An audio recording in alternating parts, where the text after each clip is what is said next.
number reads 20. Something smells good. Soup allons yo. The lieutenant motions to you to go ahead and knock.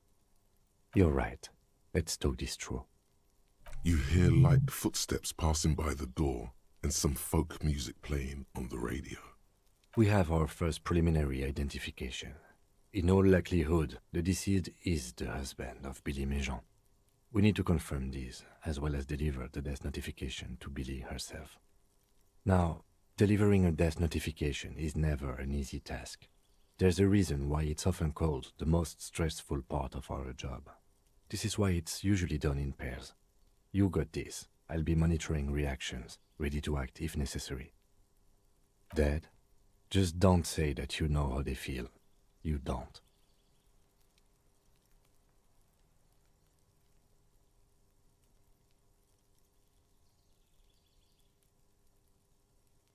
Yes, it's hard. But there is no easy way to handle this information. It just has to happen, as soon as possible. The lieutenant motions towards the door. Hello? Who is it? And someone turns down the radio. The police. A moment, please give us a moment.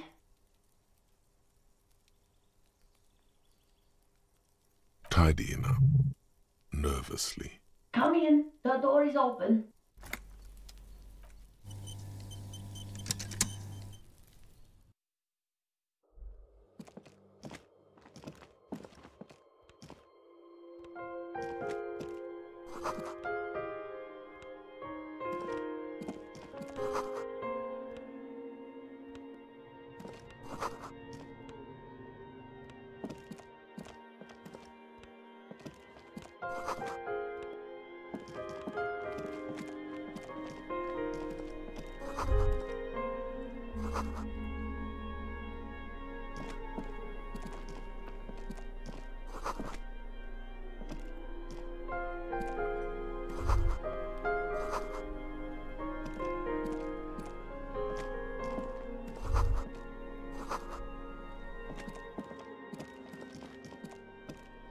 It's you from the bookstand.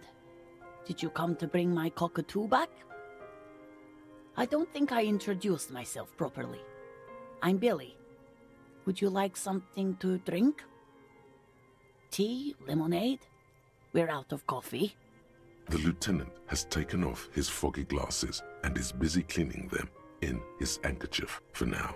You're on your own here. She just nods. Keep it together.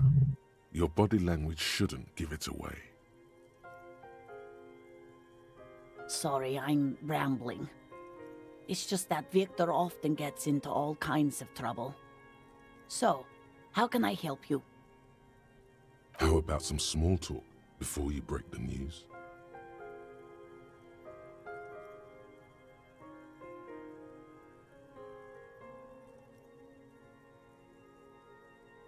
How have I been? You're not here to discuss me. What is this about, officer? Can't write a scene without knowing the actors. Ask more. Get comfortable around her. People got to eat? What is this about?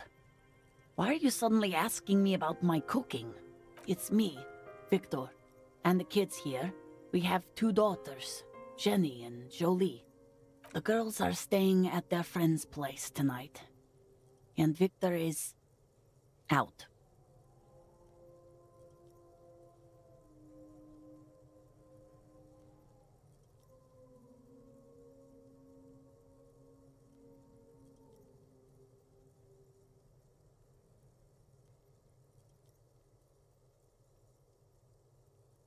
She swallows visibly. He has a problem with drinking, and so he disappears every now and then. He's probably in the parks drinking with his friends. I sent him to the library a few days ago, but I guess something came up. No, I guess I'll find out when he decides to come back home. It shouldn't be long from now. He's never... Oh, it's in Jamrock. The one at Mayro Street. I don't know the official name. Central Jamrock Public Library? I think, yes, if that's the one on Mayro. It is. Just to return a book of mine? What? Yes.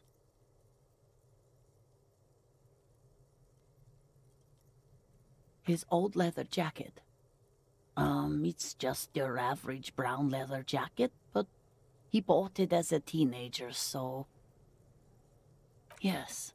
The lining is hand-sewn. It's blue. I tried to make the thing more weatherproof since he's running around with it in the middle of winter. She folds her hands across her chest. Here it comes.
She looks up, too anxious to say anything.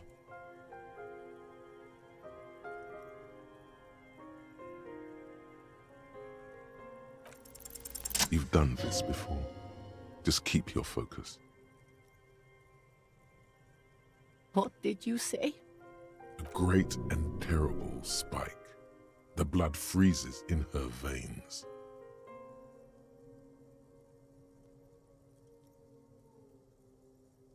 Oh. Oh. But he was just... But he was just here. Alive. We understand this comes as a huge shock. I want you to know that me and my partner are here for you if you have any questions. Take your time, ma'am. What happened to him?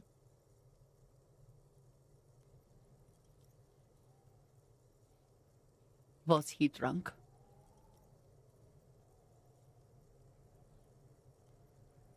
I see. And you just found him there, lying in the cold. How long had he been there? If you say 2 days maybe, it will be etched in her mind forever. She blinks, eyes welling up with tears, as her hand starts searching for something from the pockets of her dress. The handkerchief.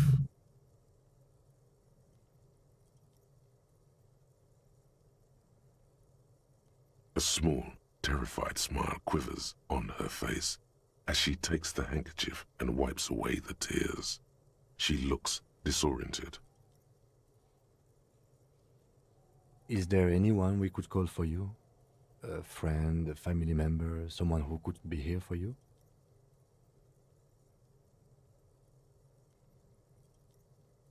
No. I just need to tell my girls. It burns like acid. Unreal. God, should I call them? Should I tell them to come home? No. A day.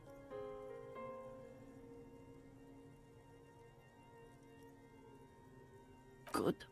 That's probably the right thing. Thank you.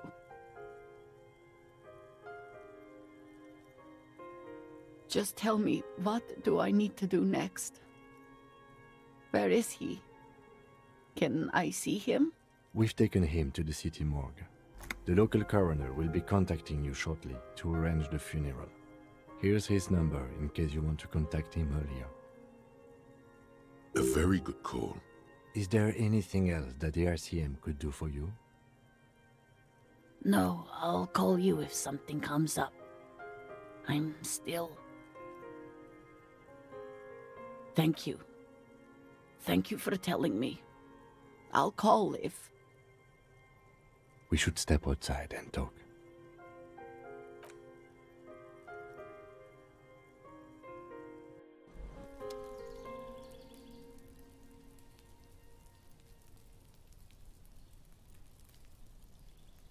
You did well. I'll call the station when we're finished with the day, and let them know the name of the deceased. They'll manage. That's it. We should get back to our case now that our duty here is done. Let's go.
There's some tear.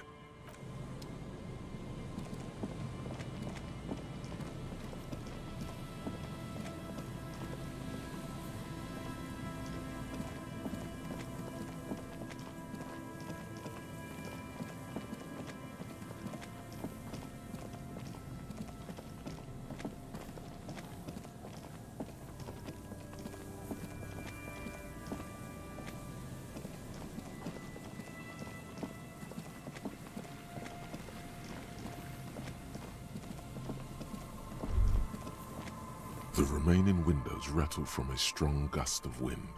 They're covered in a thick layer of grime. They must have been like this for 40 years. Dripping water falls from a high place. All you can see is the shadow of a collapsing staircase. There's rust and corrosion on the bars. They're foaming with it. And a small layer of white salt from the sea. No, I won't even try. You know, I had a partner once. They called him Eyes, because he had to show me things. It's that bad. This partner of his, Eyes, things didn't end well. It saddens him to say his name. Don't even ask. he wouldn't answer. Maybe some other small talk. Well enough, actually. It's odd how that works. I'm no sharpshooter, but I pass my shooting courses 7 out of 10. His hands lead the way when it comes to that. And his shoulders. It's reflex.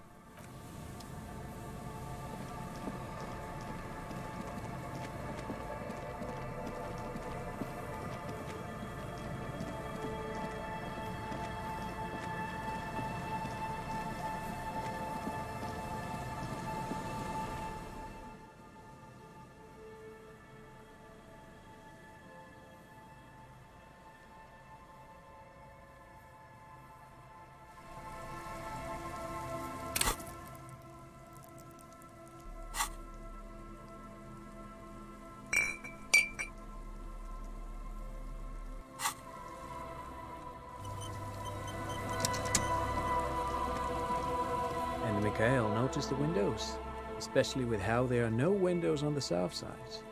This was to deal with. You officers, come to investigate the historic subtext of West Martinez?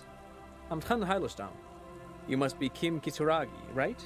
I was just telling my son about this building. Not a lot of people realize the historic significance here. Very rich in hypertext. Nice to meet you. Yes, hypertext. Young Carp and the collection of cultural hyperlinks. He's just making up fancy words. This doesn't mean anything.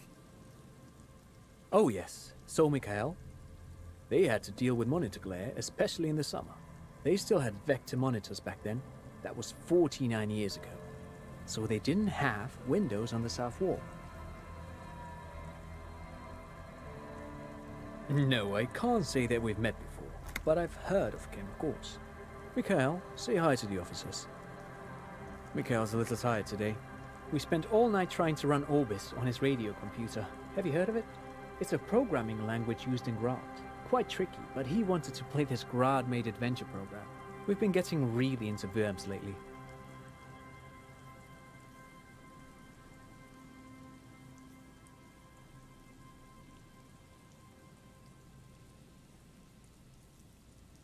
The man speaks in the artificial cadence of a professor, or someone who's been on too many radio shows. But I assume you're not here for giant worms when there are so many real things to see. Just as I was telling Mikhail before, this is where the Coalition landed in '08. We could be standing on what is the most interesting landmark in Revachol West. This man is your half-brother. You feel it. But why? Well, get a load of this guy. He really enjoys his trivia. The Orbis programming language was named after its inventor, Victor Orbis, a cybernetician from Grad. They run Vox in the Occidental countries. Aha! But it's not just any empty old building. What not a lot of people know is, this used to be the R&D department of Felt Electrical. And Felt, which now sells ink cartridges mostly, was once a top dog in the turn-of-the-century cybernetics boom. It looks old and weathered, with seagulls picking apart its stone and metal carcass. Bushy undergrowth has taken hold of the collapsed rooftop. Some kind of bird has set up a nest on a broken windowsill. That's not surprising. Only a vestigial ink cartridge and ferrotape manufacturer remains. They started out as a midway electronics outfit in Königstein 2 centuries ago. After an aggressive move to Revachol, Feld became a global player in the emerging personal electronics market of the pre-revolutionary era. Still, Tricentennial was beating them in business machines. But Feld had an ace up their sleeve, or should I say they were developing an ace up their sleeve. I'm mixing my metaphors here.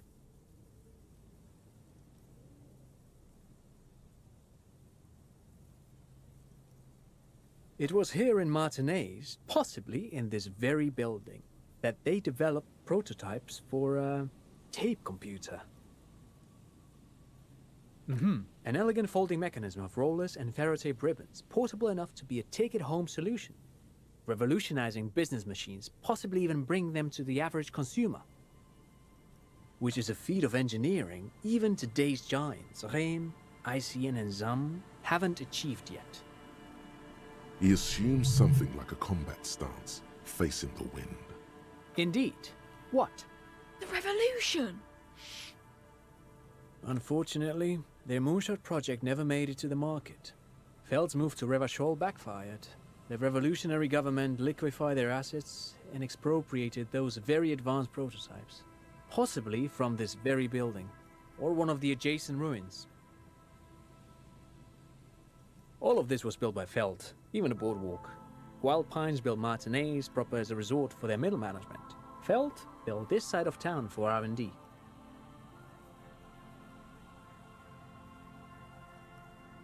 Yes, they even built a pleasure wheel, but that got destroyed in the war. A pleasure wheel?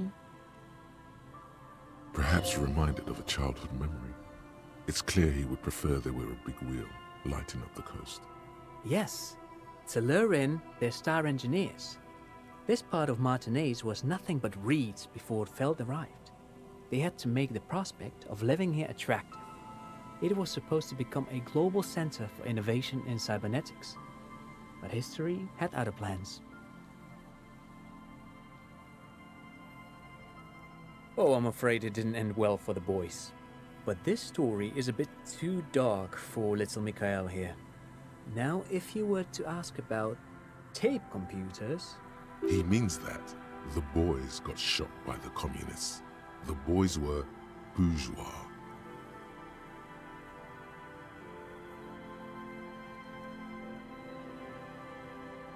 Tape computers. They used them for military communications, but also to write and send out press releases, the most notorious example being Le Décret de Mars. What's the Mars Decree? I mean the radio transmission sent out to news agencies and world governments by the newly created commune of Revachol on the 7th of March in the year 02. A short-lived legislative foundation for a short-lived utopia. It's a beautiful piece of text, actually. A singer-songwriter I know, Charette, called it a love poem to Revachol on her political concept album, Bon Baiser dans le Lind. You should read it. Every local library in Revachol stocks a copy of the decree. I tried to get Mikhail to memorize it. Tried to. Someone was much too interested in worms to be paying any attention.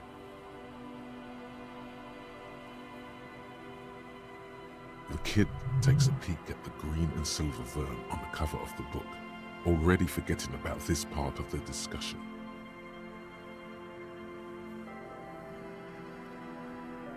Actually, no one knows. No one even knows what a computer made entirely of tape would look like. But word has it, they were very elegant, exquisite, alien-looking turn-of-the-century hardware. Buckle up. 10 years ago, I did a little freelancing, I guess you could say. I was a special consultant for an exhibition at the Humpty Dumpty Dum Center in Vredefort, Oranje. It raised the same questions, and we had lengthy discussions with Paul Ockerman, who was head curator at the time. This was before the twins Keith and Guy Jews joined the team, trying to... Wait, did he just say Humpty Dumpty Dum Center? What the hell is a Humpty Dumpty Dum Center? And who the hell are Keith and Guy Joost? The Humpty Dumpty Dum Center for Contemporary Art. The exhibition itself drew on Lagerman's notion of memory, and so there were some parallels. That's why the head curator, Paul Ockerman, chose to... In fact, I'm not. The Humpty Dumpty Dum Center is a place you can visit if you're ever in Vredefort and are ever in the market for an exhibition space / contemporary art research center. But perhaps I should return to the tape computers. As I was saying, the device itself was very elegant, fragile even. One could write directly on the tape using a special chemical solution. The machine would then analyze the handwriting, perform operations, and project output onto a white screen. It was a beautiful, delicate thing.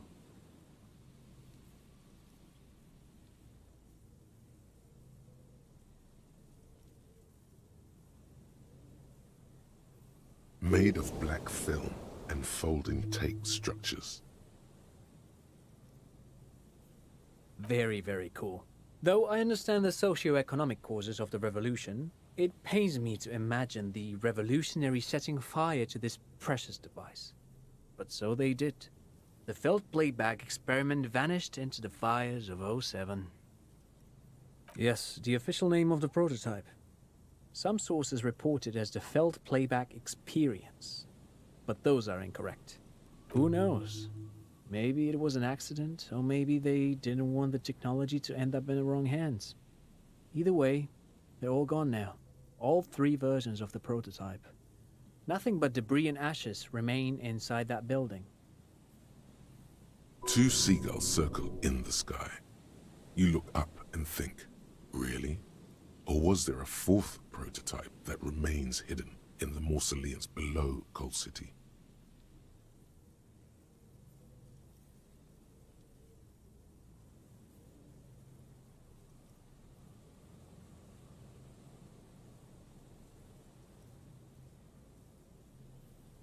But of course, what else? I do have some money, yes, but that's not what's really important here. No, I mean, come on. You need the money. If it's not a thing, he can give you some.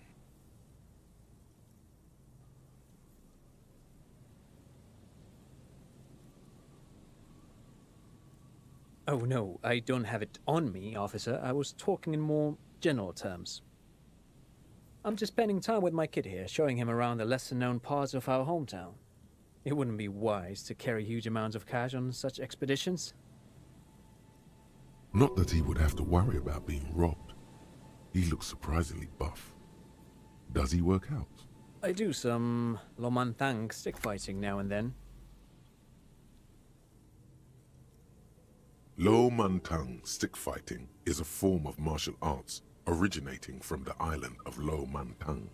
It uses slender wooden sticks for confronting the opponent.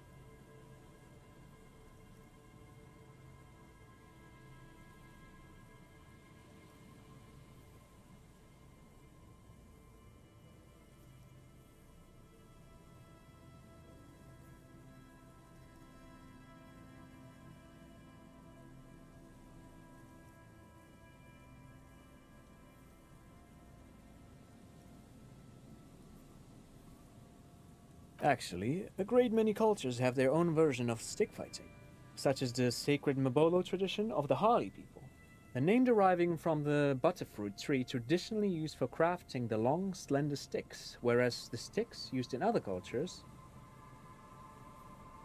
You doze off as he paints you a comprehensive picture of the history of stick fighting among mankind, seasoning it with unexpected pop culture references. Man, he's good at speaking. People must love him. But anyway, I'm boring you with details again. You were saying? Lomantang stick fighting is a little like a Berolidan addiction. I've been practicing it for nearly 20 years now, so you could say that my doses have grown a little peculiar. Wait, what does this man know about Pyrrolidon addiction? You got me, detective. But my history should hardly come as a surprise. Dad's fighting with sticks every night after dinner for 4 hours. He has a special room for that, and a special costume.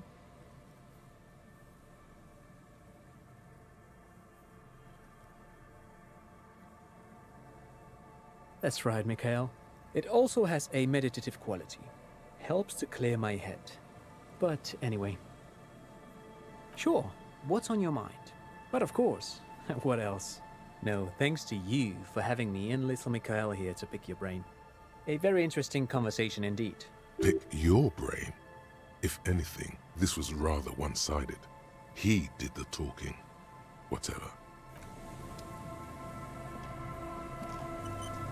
You see, a once bright mural towering above you. The signage has peeled off over the years, but you can still make out Feld Electrical R&D. A slogan used to intertwine with the loops a long time ago. Now, only a shadow of peeled letters remains. It says, "Tomorrow is just a whisper away." Looks like tomorrow never came.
A scattering of bullet holes is spread across the cracked wall, reaching from one corner to the other. Correct. The density of the bullet holes is unusual, even in a general average bullet hole frequency in Martinez's sense. Grim affairs. Meaning, this is a lot of bullet holes. Looks like fully automatic rifle fire. Something you don't see these days. The manufacturing and sale of automatic rifles was curtailed after the revolution. The destructive power of such tools proved to be too much. We do need to retain some humanity in this world.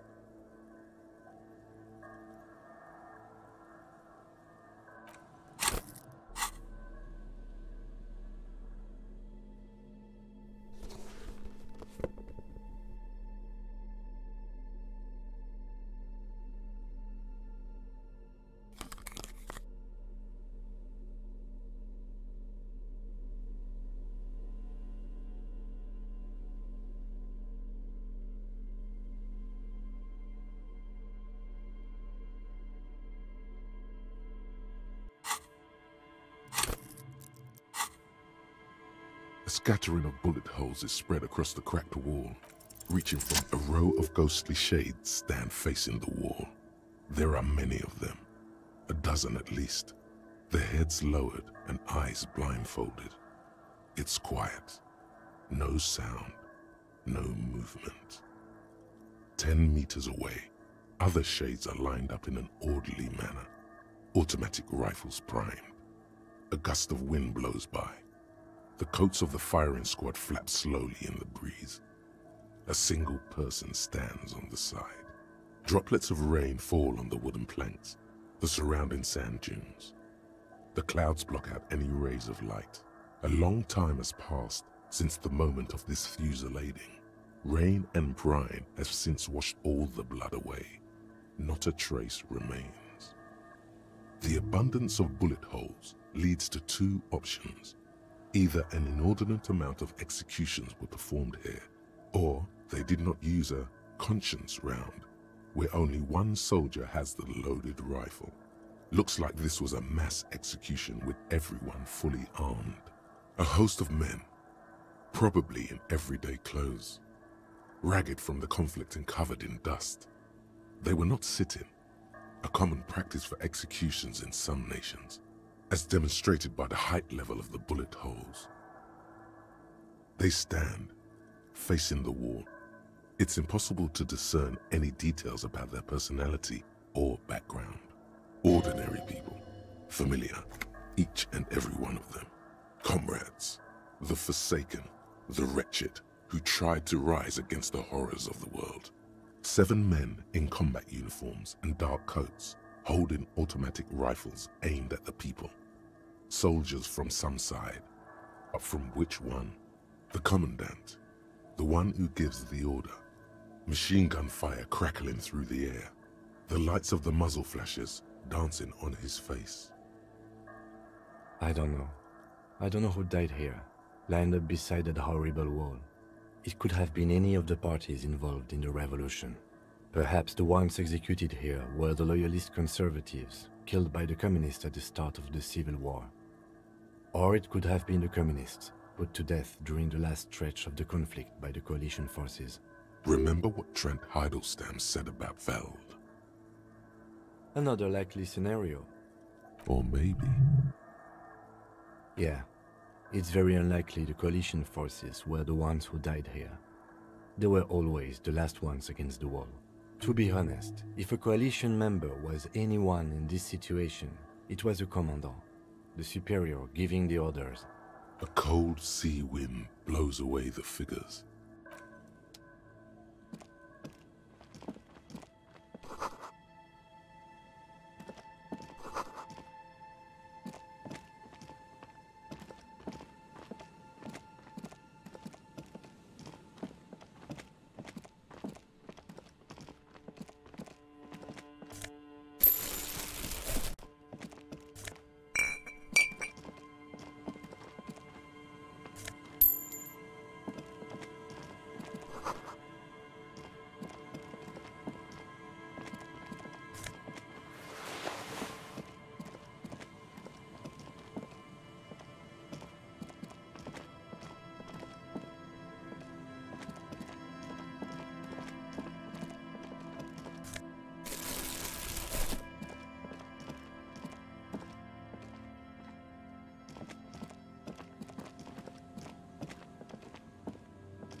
Hello, I'm Gary. How do you do, officer? Yellow man. I mean, officer. The lieutenant raises his eyebrows slightly and takes out his notebook.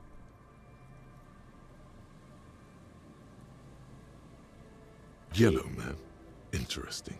This is something to ask him about, after a little probing first. I'm just waiting for my friend Morel to finish up with his insect traps so we can return to civilization.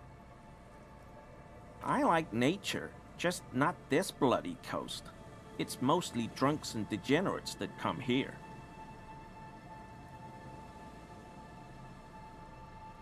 Oh, I've been tempted. But someone has to stay strong for Revocol.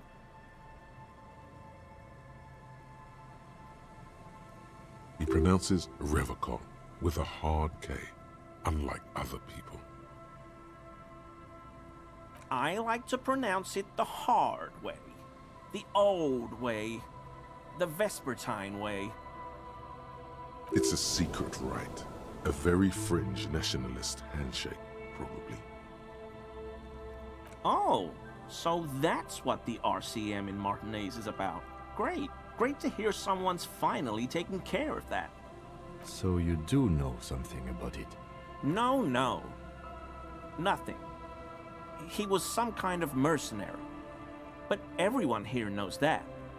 I'm just glad to hear you're looking into it. That's all. He's not feeling very comfy in his clothes, is he? Strange. He didn't kill him or anything, but there's something going on here. My mug? Why would you think that? His eyes widen at the sight of the mug. He's seen it before, all right? I may have had a similar-looking mug in the past. That's all. Maybe. Okay. Yes, I did. I know I shouldn't have, and I am very sorry, officer. You're not going to find me, are you? Whew. Thank you. You won't regret this. I won't use another man's property to dump my garbage ever again. I don't know what got into me, really. Work has been stressful lately. Damn Koiko's price dumping us out of competition. What did you do, Gary? Nothing. Nothing. Just answering some questions. Helping out the law. I know a guy who works with the trash collection services. CS Municipal.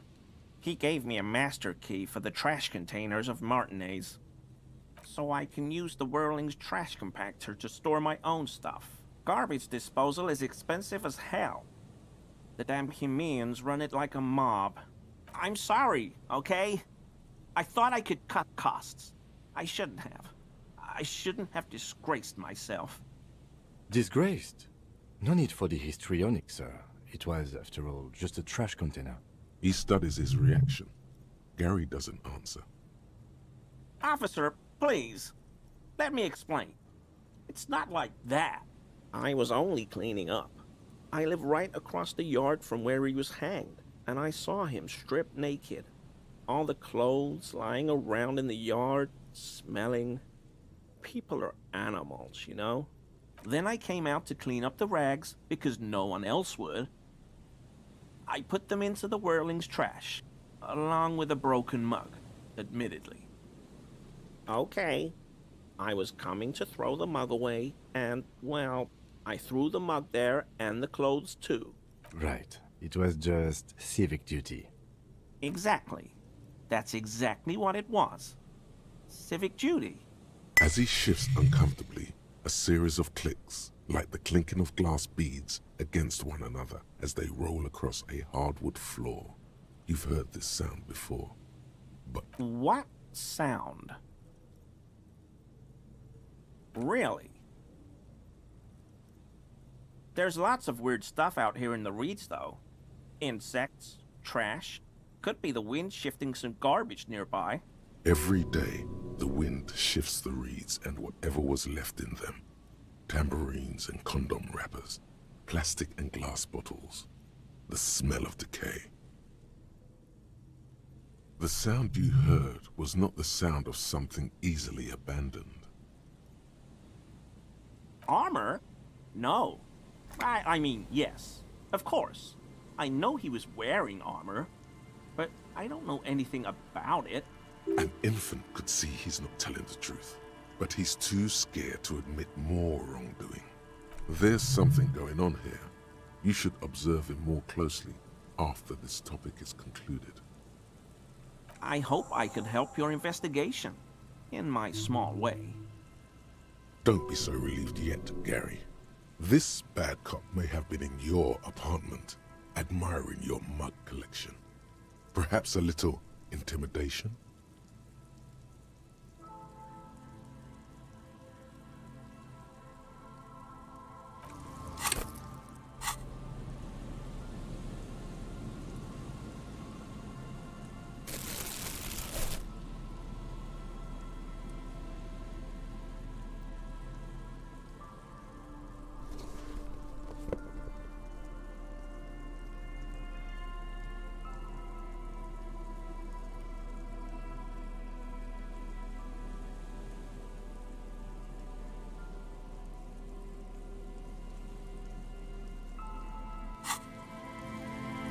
Always a pleasure. I mean, officers.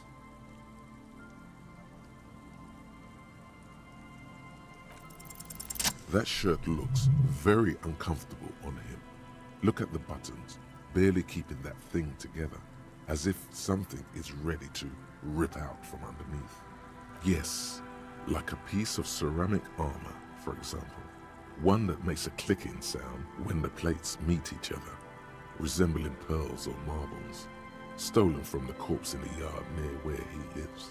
I I knew you'd figure it out, officer. I'm sorry I didn't tell you at once. I was ashamed of what I did. And I didn't want you to know. We're not detecting falsehood, sire. He's gearing up to admit the truth. Gary, what's going on? Later, Morale. I've got apologizing to do. No, you've got explaining to do.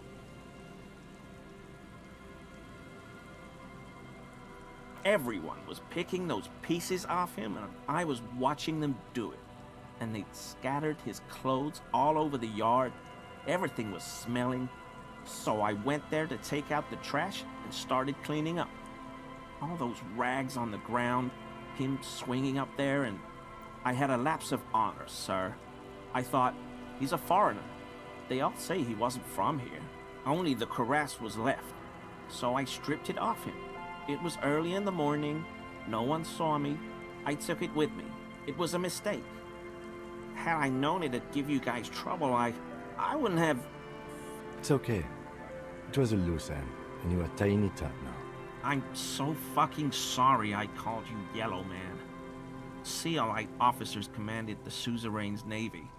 Most of them sided with the king when... They were thoroughly conservative men, he realizes suddenly. Because I was weak. I should have told you the moment I saw you, but... The hell, Gary? You in trouble? I'll explain later. I always thought it was the Union. Some Union hardasses. Lynched him because of the strike. But almost everyone in town knows that. I wish I could tell you more. This is all he knows.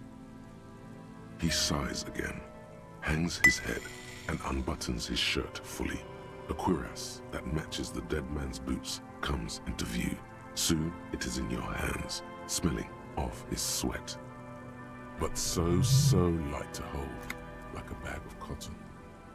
Yes, absolutely. I will never do anything like this again.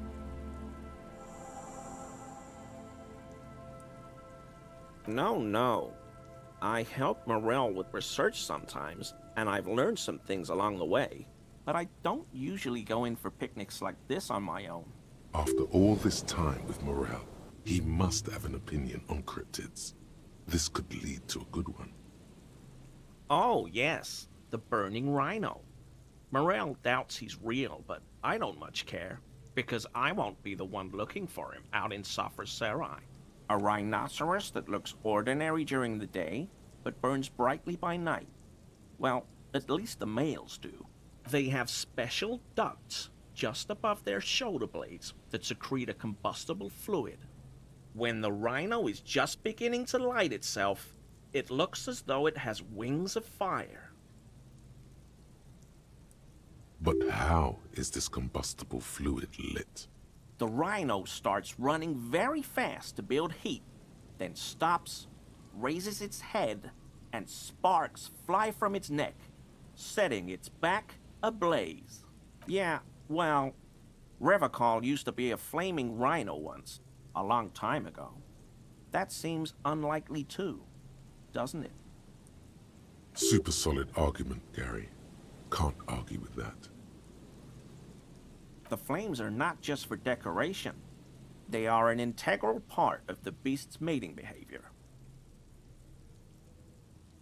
During the burning rhino's mating season, herds of male rhinos, all aflame, encircle herds of female rhinos, forming a fiery ring as they begin to copulate loudly. Local peasants call it the passion ring. They fear the rhinos, as perhaps they should. Anyway. The lieutenant sighs, without looking up from his notes. It's clear the burning rhino is dear to him on many levels, some even spiritual.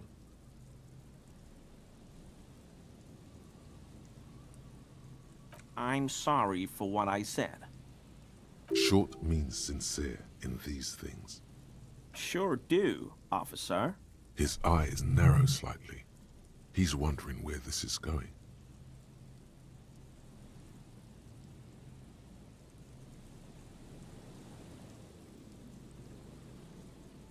Mr. Everard? So you work for Everard Clare? Officer, please tell him we're good. No, tell him I'll make it up to him. What have I done? He'll send the muscle after me. As he lowers his tone, he hunches his back.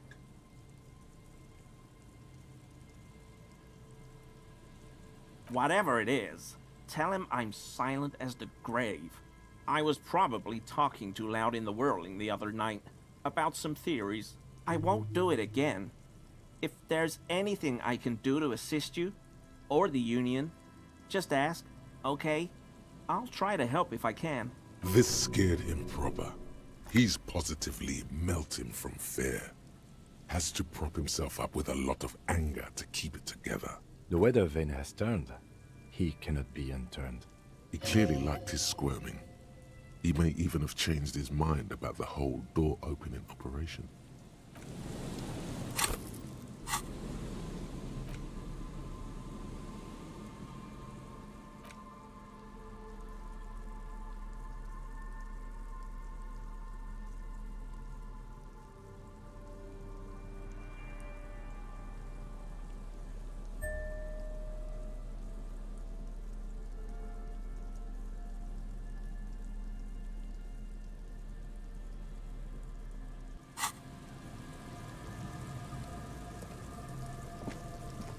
Here we go. Nice and easy. No way out, little guys. Not out of this jam. There's a cylinder on the ground in which the man is arranging some netting. It looks like some kind of trap. He notices you. Who's there? Oh, the police. Hello, officers. His self-conscious enthusiasm renders his movements ungainly. He looks like your understanding of a scientist. To what do I owe the pleasure? That's sarcasm. He takes no pleasure from your appearance. Oh no, it's all right. I'm just busy. What's this about? Of course. Thank you for passing along the message. That damn water lock is broken, and we can't go all the way around the 881. The 881 is a raised motorway that separates Martinez from Jamrock. The labyrinth of streets underneath it makes it difficult to pass, not like walking over a nice waterlock. Oh, good. We should really be getting back. Gary could use a hot shower and a warm bed. Did he say we can go back now? Yes, Gary! We can go soon! If you see Lena, tell her I won't be long. Sir, your wife is waiting for you. I just have to do one more round. See if the phasmid has taken the bait. Then we're going. His hands are large and weather-worn, but also used to delicate, precise work. Well, first of all, it's damn difficult to find, which is why we've been knee-deep in the reeds laying traps for him. Good question. Being a phasmid of the order Phantasmodea, and I suspect it may have also developed other specialized techniques to protect itself from predators, or scientists in our present case. It's my hypothesis that it has evolved certain electrochemical defenses that allow it to interfere with animal perception, impeding pattern recognition, confusing the visual cortex. But I cannot describe how these defenses work, much less how they evolve, without studying a live specimen. I'm expecting it to be quite giant. One known species of phasmid, called the Megaphasmodea zoensis, is about the size of a grown man's forearm, so typical rookie assumption. Insects are much more sophisticated creatures than those unversed in zoology give them credit for. Even simply catching a glimpse of the Insulindian phasmid would be the apex of my, of any, cryptozoologist's career. But to study it and its defenses, find out how it stayed hidden so long. Very little, I'm sorry to say. No one's ever captured a specimen. so all our information is based on first and third-hand accounts. Not yet. That's what makes it a cryptid. Just out of curiosity, if there's no proof of its existence, how do you know it's real? I know it's real. It's clear that his obsession with the phasmid is driven by something more than the pure pursuit of scientific advancement. By which I mean, I've heard enough first-hand accounts to believe quite firmly that the Insulindian phasmid is more than mere superstition. Yes, the most recent sighting was by a couple of teenagers along the coast here. That's what brought us to Martinez specifically. It's the first credible sighting in several decades. Admittedly, it's an unusual location for this species, but with all the sewage runoff upstream, it probably doesn't matter much anymore. I have to resist the thought. Such an extraordinary creature is doubtlessly highly resilient. After all, it's generally thought to be capable of parthenogenesis. He means asexual reproduction. The females of the species don't need to mate to produce viable eggs. This makes it easier for a species with a small population to survive.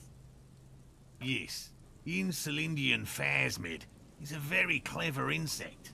That's why it's so damn difficult to catch. But as a scientist, I'll try my best to remain dispassionate. Well, they may not look impressive, but Lena designed them quite cleverly, so I'm sure they'll do the trick. Yes.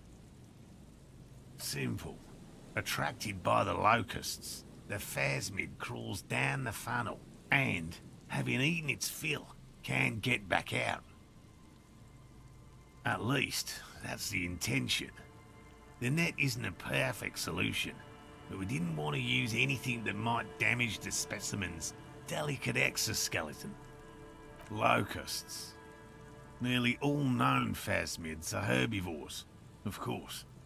But we've hypothesized that the Insulindian phasmid might occasionally prey on other insects. Inside the traps, a number of locusts crawl and tumble over one another in a tiny, chittering swarm. A meat-eating stick insect? Does it pretend to be the reeds as part of its ambush behavior? This seems unlikely. Thank you for your opinion. We have also included plant material in the traps to satiate your skepticism. They'll work, I assure you. The predatory hypothesis, using locusts as bait, accounts for the failure of previous efforts by other teams, which use plants. We have given this some thought. The traps do seem to be deftly and thoughtfully constructed. It's clear the cryptozoologist's wife knows what she's doing. Yes. What? And I'm eager to return to her, I assure you. But I can't leave before we finish with these traps. My wife understands that just as well as anyone. Come on, Morel. We've been soaking out here for days. It's time to go back. And leave the traps? Absolutely not. I won't let Lena down. Come on, she wants us back. I'm soaked up to my nuts over here. We'll both catch reed crabs if we don't dry out soon. Of course it's important to her. She's seen it. A verified sighting, on record. One of only 4 this century, and it's hers. She's seen it? Yes. That's how we first came to know one another, in fact. But that's her story to tell, not mine. Suffice to say, it's long been our dream to find proof of the Insulindian phasmid together. I can't abandon course now. No. The traps need to be monitored on a regular schedule. What would we do if the phasmid were to starve while we were sipping tea at the hostel? He's dead set on this. I could go for some trap setting. I didn't expect you to take such an interest in our work here, officer. Yes, indeed. Both require a great deal of research, attention to detail, and, above all, persistence. There are 4 in total. One is to the south, on this little peninsula, by the boathouses there. It's very near. Another we set in Land's End, to the northeast. It's behind a small sand dune there, on your way to the old radio tower, after the church. The third is set near the canal, where you crossed, by a concrete slab. A big thicket of reeds going up the slope, and among them, you should check at least one of those before returning to this one, since I just said it. This one's more of a technicality, but still, better safe and stupid than sorry. That seemed like a lot. Do we really have time for this extracurricular venture? Is it? Bring it to me at once. Just make sure the trap is closed tight. He's not comfortable with the possibility that you'll claim the find, but he's lying about this even to himself. That's highly unlikely, officer. But in the event you do, I'll spray you with a pheromone mixture I developed. It's made of musk and research chemicals. The pheromone should attract the insect to you, or at least prevent it from bolting at the sight of you. It's quite potent. Will last you about a week.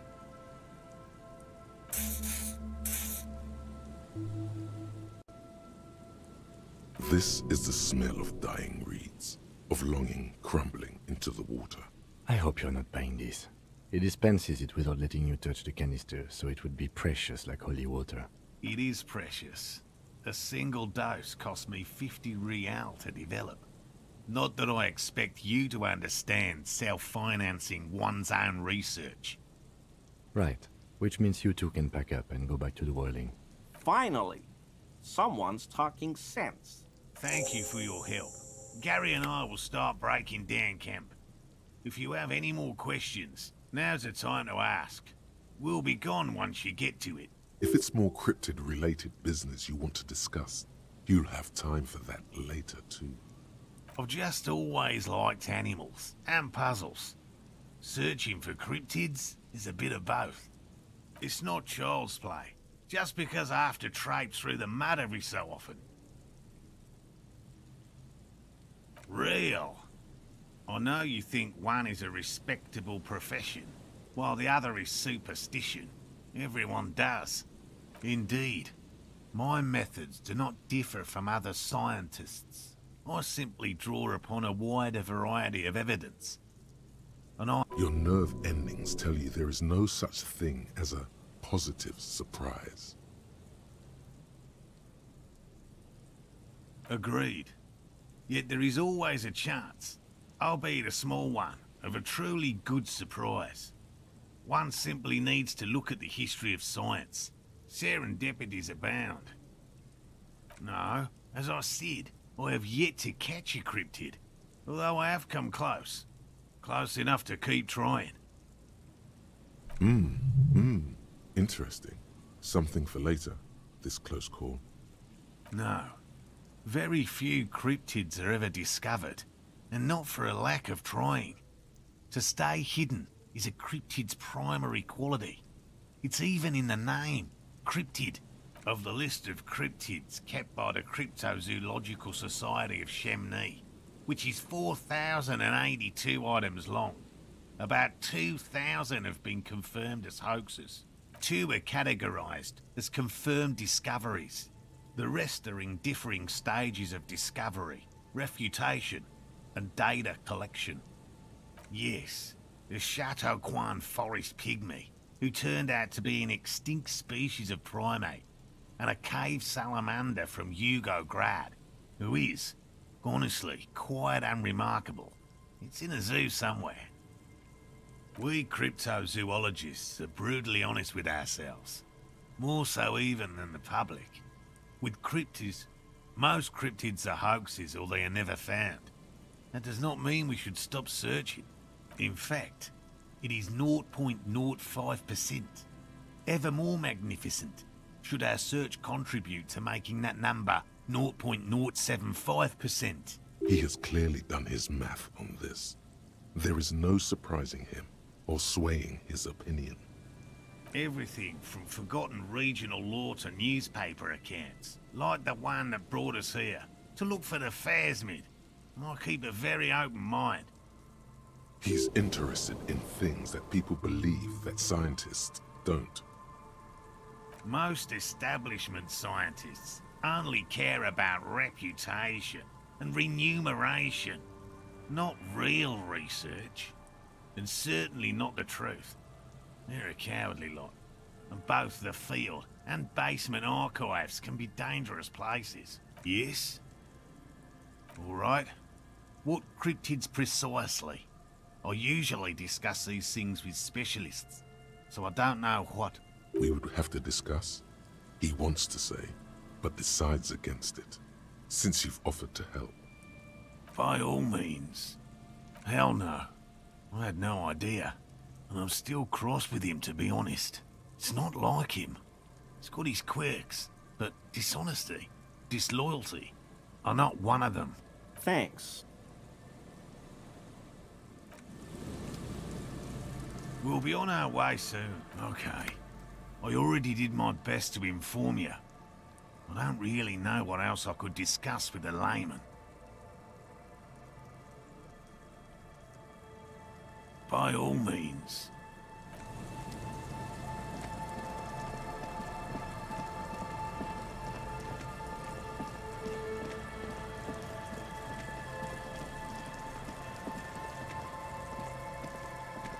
There's a trap in the reeds at your feet.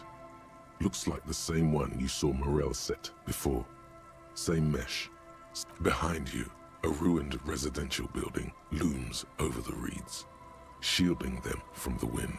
They rustle confidentially, in tune with the pitter-patter of the rain. When this district was booming, the reeds were kept at bay. Nothing obscured the freshly painted facades. Nowhere for drunks and adventurous teenagers to hide. Now only the wind blows. Locusts are crawling around in the trap, confused but uneaten. You see no carnivorous reed phasmid gorging on them. Big surprise. Anyway, 1 down, 3 to go. I meant no offense, just...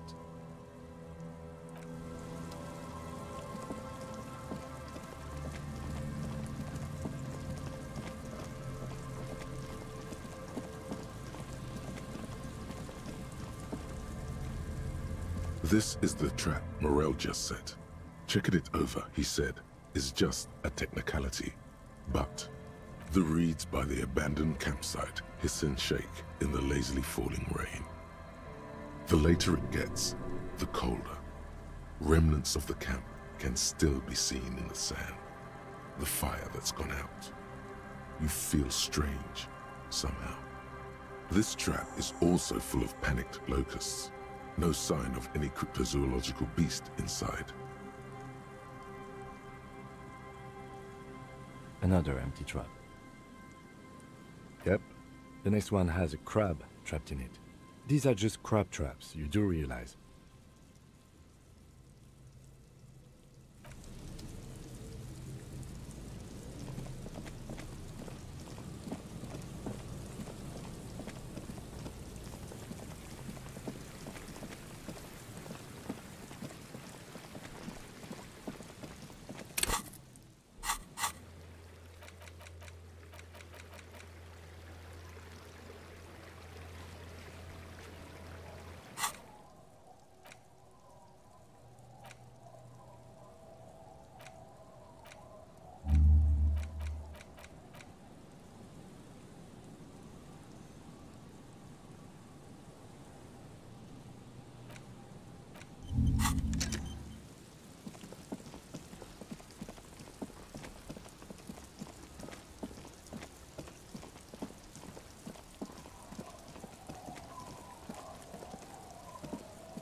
Tequila sunset. Ah, tequila. I knew you'd come through. That's fucking great, man. Let me see. What? This isn't my jacket. My jacket was beautiful. This is fucking filthy. What am I supposed to do with this? I'm not taking a disgusting pile of hobo rags. I may be in an irrecoverably decaying orbit, but I've still got standards. Either bring it back the way it was before, or find a dumpster to burn it in. You know, despite the guano, it looks like the jacket itself is stain resistant. It may just need a good scrubbing.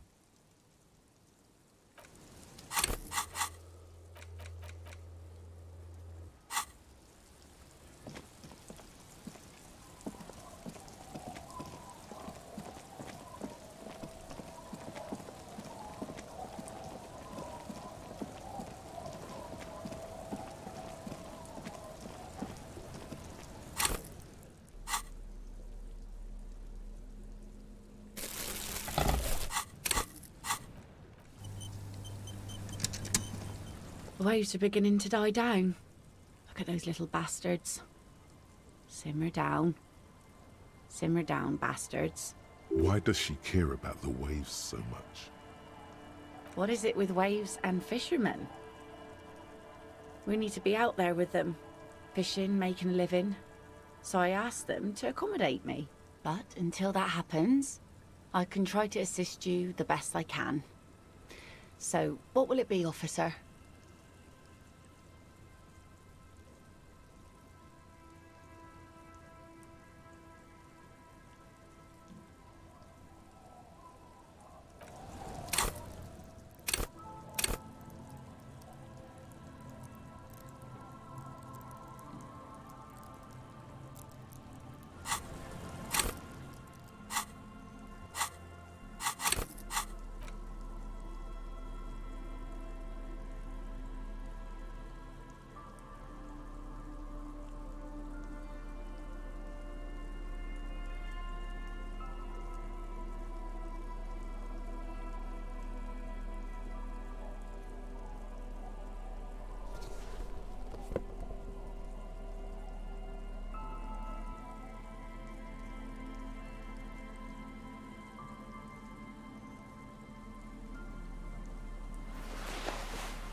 The waves are beginning to die down.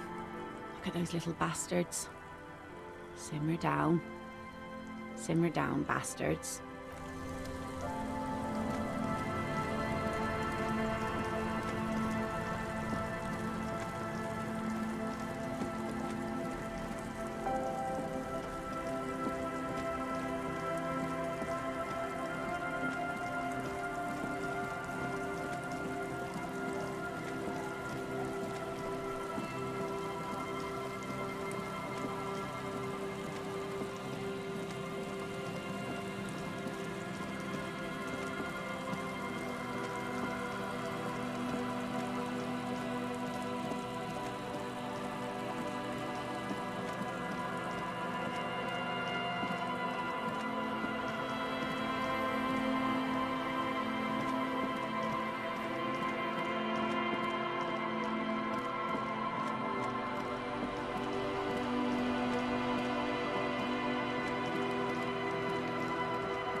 An old door, worn by elements, guards the depot.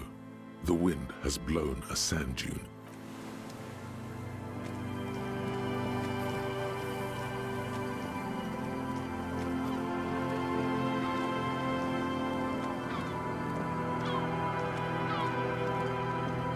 This trap's not too hard to spot, once you know what to look for. Keeping it hidden has not been a priority for the cryptozoologist.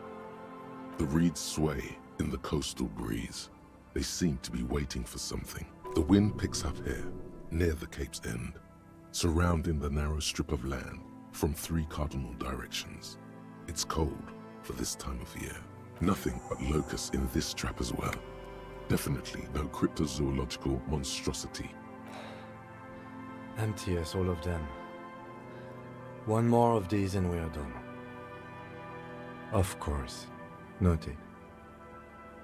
The reeds sway in the coastal breeze. They seem to be waiting for something. The wind picks up here, near the cape's end, surrounding the narrow strip of land from 3 cardinal directions. It's cold for this time of year.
It takes you a moment, but finally you spot the last of Morel's traps. This one's partially obscured by the reeds. The reeds bend forlornly toward the water. Some tufts have been crushed. The broken stalks sickly pale against the darkness. In the east, the city center hums to you. The constant, distant song, louder on this part of the coast, nearer somehow. And there's that cold again. Always the cold. The trap feels light and silent as you pick it up. Something is different here. No locust. No phasmid either. But still. Well, the bait worked on something. This doesn't mean it was a reed monster, though. Unless you see one in there. I just see an empty trap. The netting is a little untidy. Messier than the others. Like someone or something picked up the trap and shook it before dropping it back down on the ground.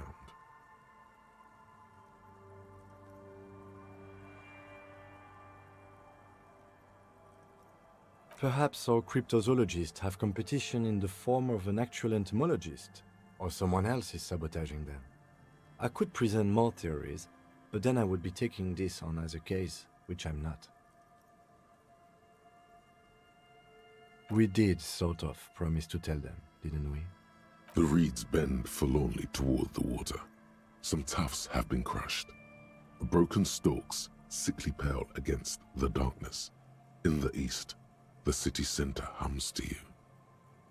The constant, distant song, louder on this part of the coast, nearer somehow.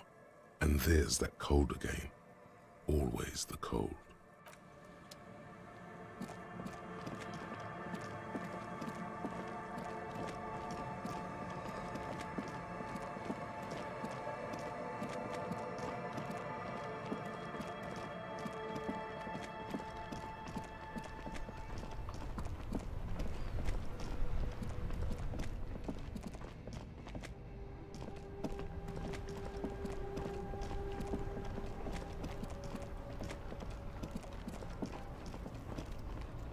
Make way for the master poet.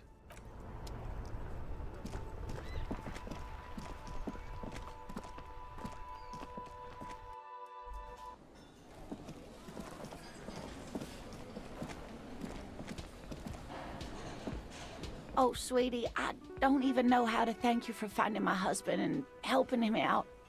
I hope we haven't been too much trouble for you. Here, I want to give you a small token of my gratitude. It's a tie, Mexican origin. The pin is an antique, quite special. The little silvery knob holding the tie together feels warm in your hand. It's in the shape of an avian skull with 8 eyes. You could ask her about this when you get the time. It's probably a cryptid, but the phasmid, of course, is more important. Oh, you don't want to hear about some old woman's ramblings. Ramblings? Nonsense. Your description of the phasmid is the most precise I've ever heard. But darling, I didn't even get the size of it right. Measuring things is important. How did she get the size? You were a child, my dear. Really. It's extraordinary what you were able to describe. Now go on. Tell our friend about it. He's proven his interest in the field. Reflexively, the lieutenant read his familiar notebook. Well, it was summer. I was building a racing track out of sand on the beach near a tall stand of reeds. Quite a tall one. Many times my height, I remember. When, all of a sudden... I'm getting ahead of myself. I was 5.5 in Betancourt in the suburbs.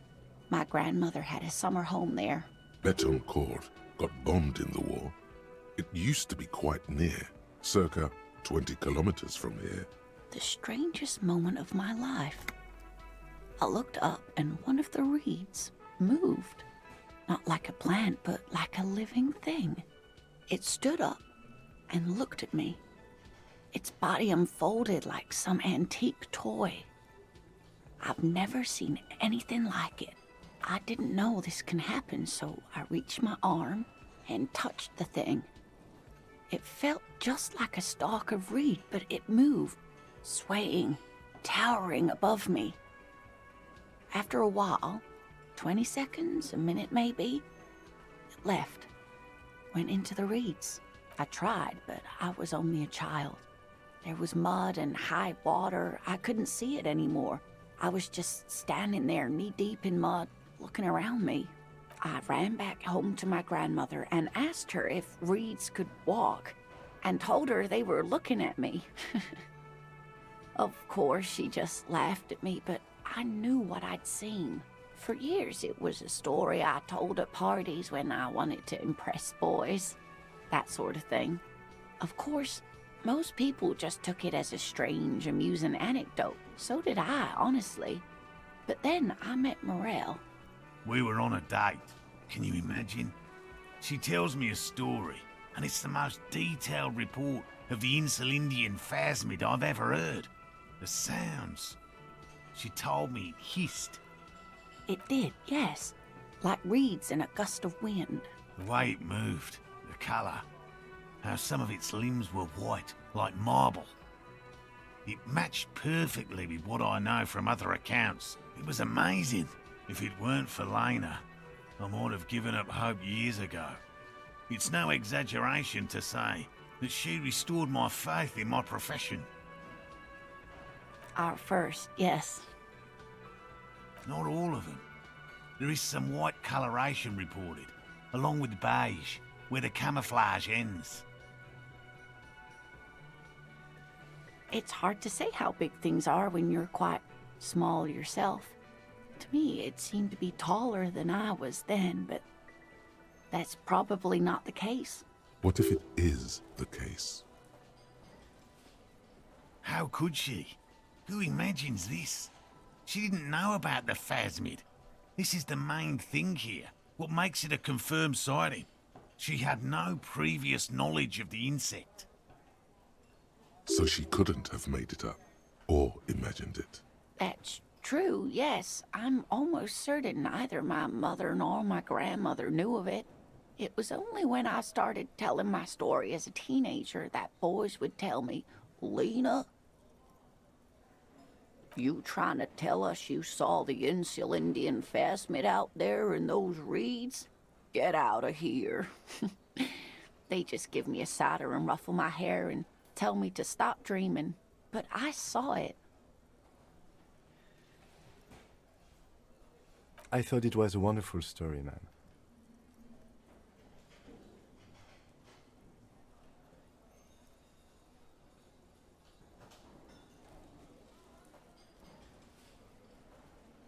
You're welcome, sweetie. I do appreciate the chance to relive it whenever I get one. It was just such an impossibly sunshiny day. So warm.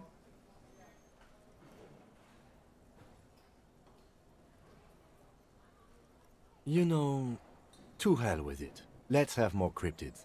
Of course, officers. Is there a particular cryptid you two are interested in learning about? No. It's the cryptid. The eight-eyed teratorn, the largest flying avian ever discovered, with a wingspan of 11.5 meters. It was thought to have gone extinct 3,500 years ago. Some even doubted the fossils were real. A mutation, they said. Until... Mutation?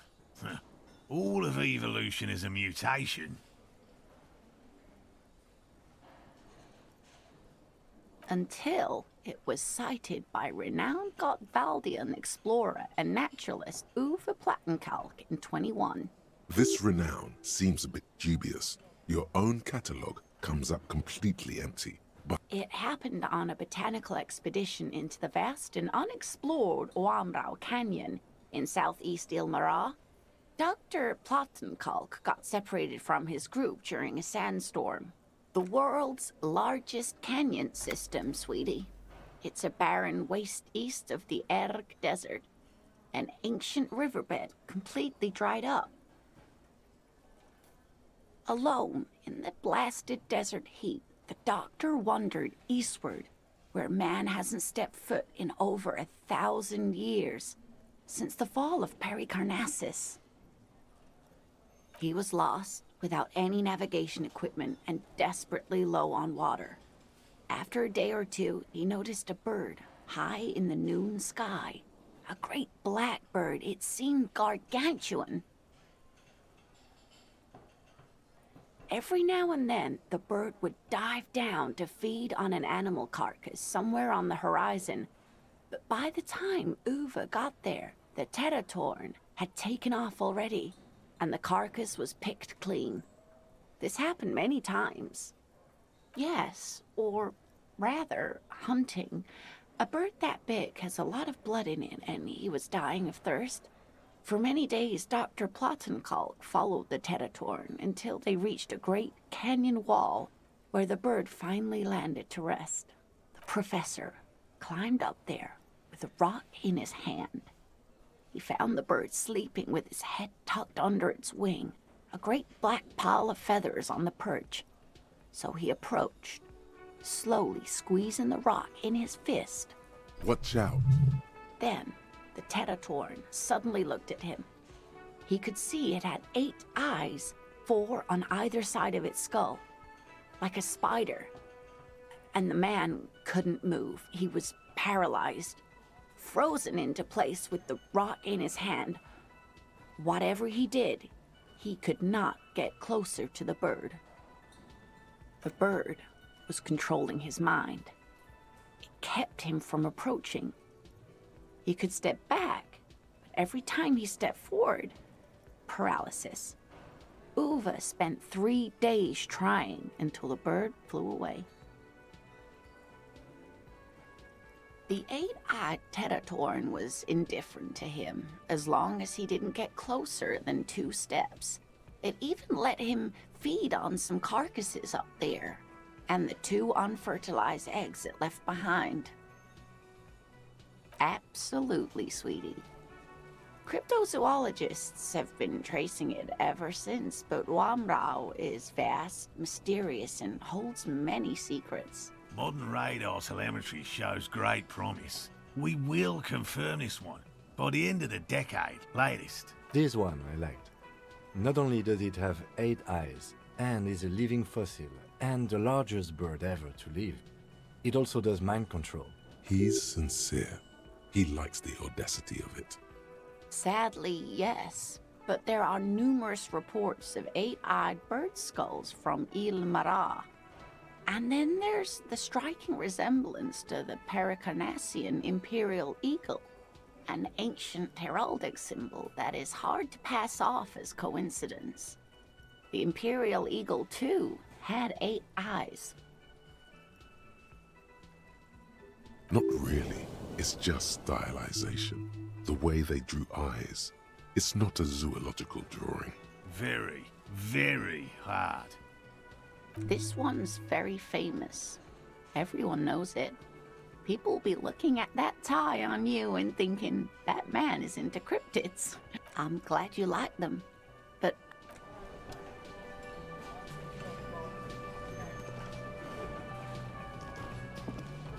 I couldn't possibly shower thanks on you as enthusiastically as my wife has, but I am grateful for your assistance, officer. He tries to play it cool, remain professorial, but inside, this man is itching for some news on those traps. Good. Okay. And? Completely empty? No locusts? No phasmid either? That's not ideal, but... It just means the Insulindian phasmid is even more clever than we thought.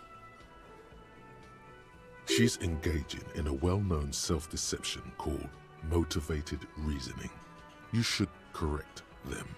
Of course, more clever. Yes, the Phantasmadeia picked off the locusts and escaped. This is good news, though we'll have to reconsider the design of the traps, make them more secure. Another trip to the reeds.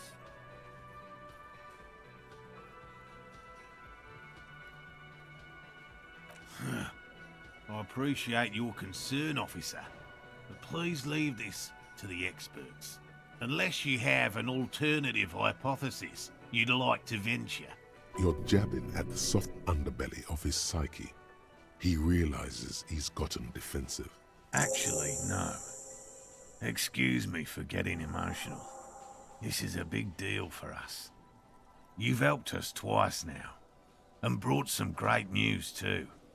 My gratitude, and the gratitude of the Société Cryptozoologique de Ravachol, is yours.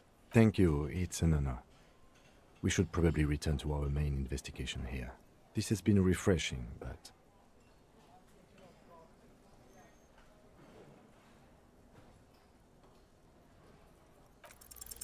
Consider the way the empty trap was disturbed, as though shaken. Most likely the hands of a young person. Hands small enough to fit inside the trap, too. You should ask the red-headed boy, Kuno. A little hooligan. But what would a child want with bugs? Oh, my dear Morel. You've been an old man for too long. Kids love to torment insects almost as much as they love to torment old folks. Delinquents, my favorite. Oh, you've been such a dear to us. Please, let us know whatever you turn up. I have a feeling we're getting so close.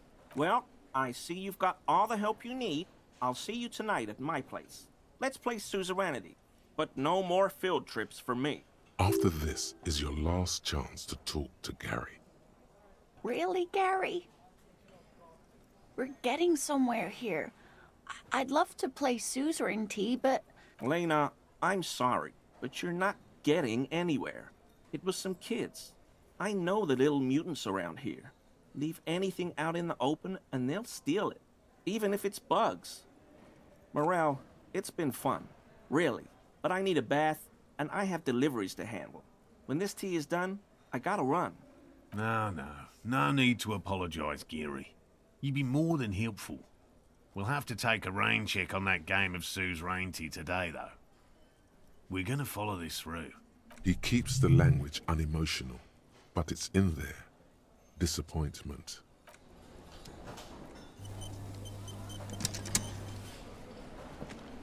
Very generous of you to help us out, officer.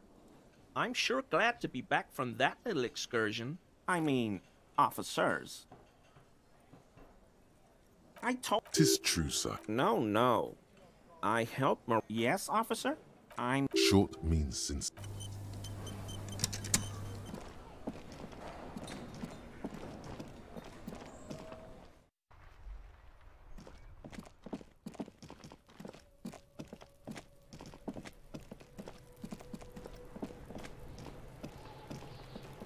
Fuck, does Kuno care? No, Kuno doesn't give a fuck about bugs. So he knows locusts are bugs. Oh my god, I told you that shit is lame! Shut up, see. Now they're gonna take you to lame prison! Deny everything, Kuno. You need to lawyer up. Kuno's not gonna say anything without his lawyer present. Lame. That rings some bells. Could this be connected to Night City? AKA the City of Rage. Yeah, that's pretty lame. Sounds like art. Oh god, Kuno, no! It's gonna happen now. They're gonna make you lame. Stop it, see. No one's gonna make anyone lame. Kuno's got this under control. There's definitely something going on here. You should check out Kuno's shack, the one with the pig's head. Kuno...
Fuck, does Kuno care?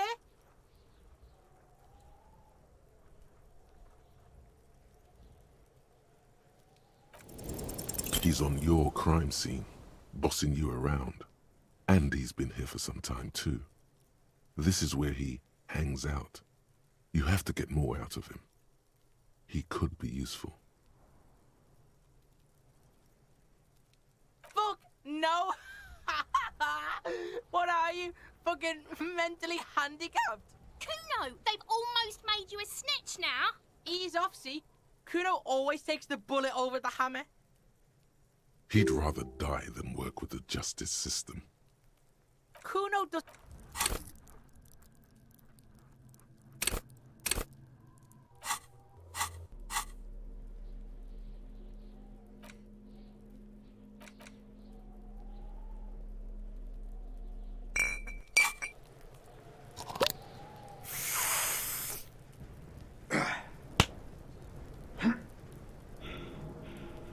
Fuck, does Kuno care?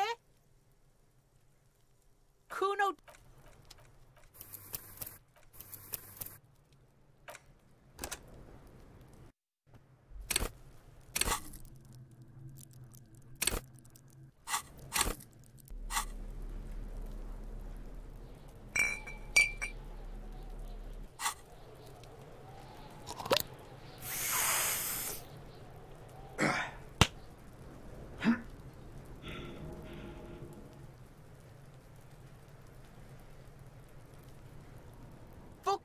Kuno care?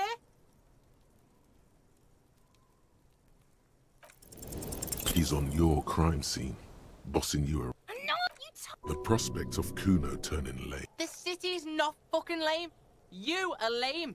And Explain himself, as if explaining some kind of work, some kind of avant-garde work way ahead of its time. You must get to the bottom of this one of these days. Sadly, it's unlikely to happen today. Kuno does.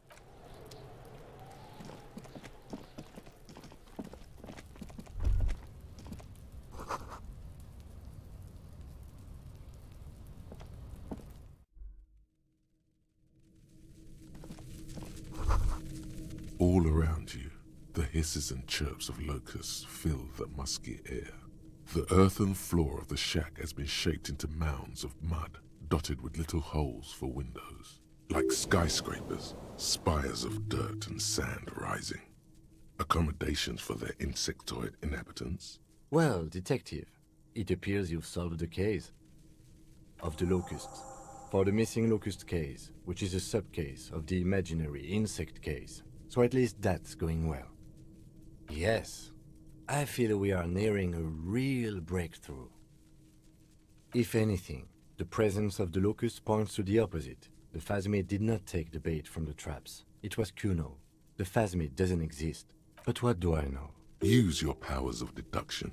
You knew the magic bug was nowhere near here. The phasmid is impairing your judgment. I'll let you handle.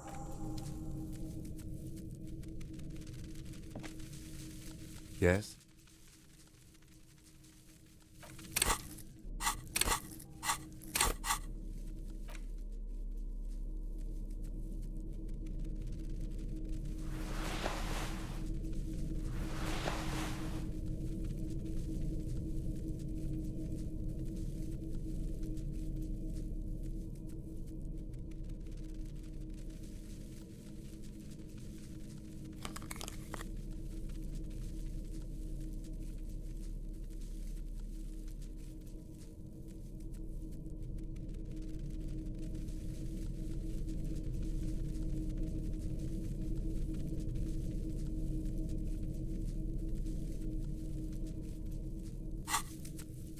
Yes?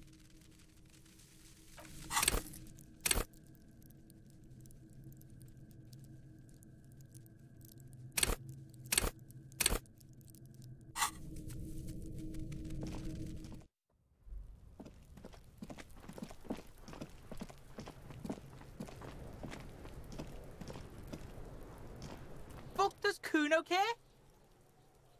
Yeah. Kuno took the bugs. So what? So it wasn't the phasmid. A wave of disappointment washes over you. It's not Bugtown. It's the city of locusts. Locusts aren't just bug shit. They come out of the sky like a fucking shadow. Shit descends. Stop! Locusts coming down like a shadow. This must be the night city he mentioned when you asked him where he's been. Yeah, Locust City. City of rage. City of lights. There's a tug of war over the name of his fantastical city. It's almost too big for his imagination. The girl forces herself to watch again, the corners of her eyes twitching from discomfort. Kuno, the pig wants to help you. Oh, that's how lame it is. Please just don't say you're... An artist? Maybe I am an artist. You hear that, everyone? I'm a fucking artist now. Did he just say I? Kuno usually calls Kuno, Kuno. Kuno made Kuno. Kuno says whatever the fuck he wants. There are no rules here, pig. I fucking say I when I wanna, and Kuno when I wanna. Kuno's free. Kuno's free to fucking die, bitch. This is what he sometimes does when things get tense. Oh my god, Kuno! He's gonna make you totally lame in, like, 3 seconds. Don't let him, Kuno. Yo, fuck you, see? Kuno can be what Kuno wants to be. Kuno's his own man. Kuno's free. Kuno made himself into Kuno. Kuno can make himself into anything. Kuno can make himself into a pig if he wants. Kuno can make himself into a... Kuno doesn't give a shit. Don't make yourself into a pig, Kuno. You'll have to take me away. In it, you hear snow melting, dripping from the eaves. Someone closing a window. So that's what this is about.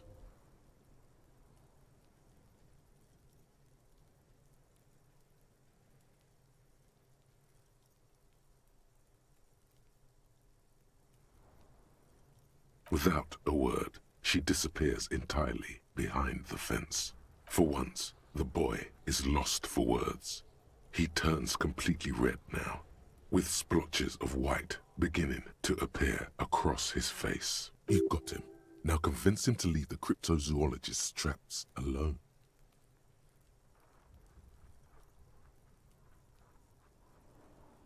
I don't give a shit. I don't need the locusts anyway. Shit is all lame now. C was right. The girl's face appears again, above the fence, just long enough to make eye contact with Kuno. It don't mean anything. It's shit. Kuno just likes to focus. Kuno likes to concentrate on shit. Build shit when he's zipping hard. Fuck. Pig, you really shouldn't have fucked with Kuno City. Now it's all fucking lame. Kuno's gonna let the fucking locusts die. The fuck are they trying to catch anyway? With the traps? He recognizes the name. Bitches think Kuno doesn't know shit. The fuck out of here. Kuno's tired of this shit. As you leave, you notice his usual rooster-like swaying posture has changed. Slowed down, like clockwork unwinding. There's silence between the two children. They're not saying anything to each other, nor looking in each other's direction. Fuck does Kuno care? Kuno doesn't fucking care.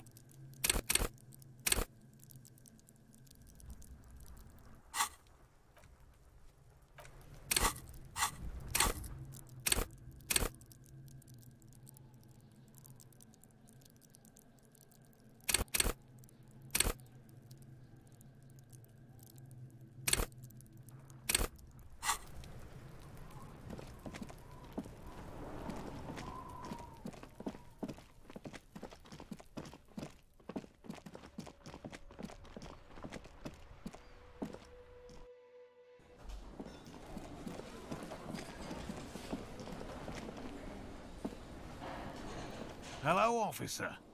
I think I almost have it. A new trap design, that is.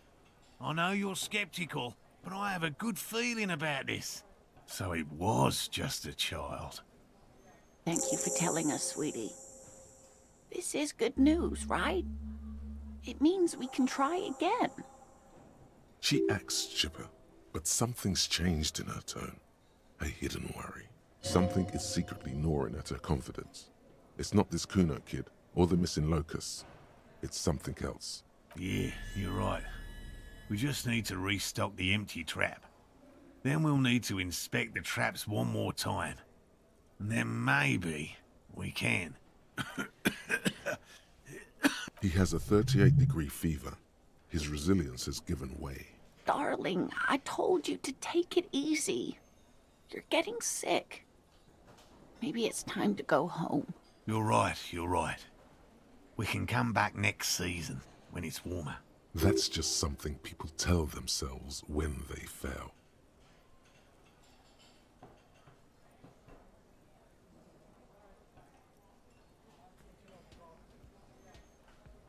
We are getting really carried away with this, aren't we? Fine, it's better than having these people get pneumonia on the coast. But after this... He wants to see this tale through, as much as you. Otherwise, he'd have stopped this already. But he cannot let it drag out after this. Really? It's too much, officer. What Morel means is we're grateful for your help. Here's a fresh fractured locust. They should slide right down the funnel. And thank you again. We will definitely mention you, should this lead to a discovery.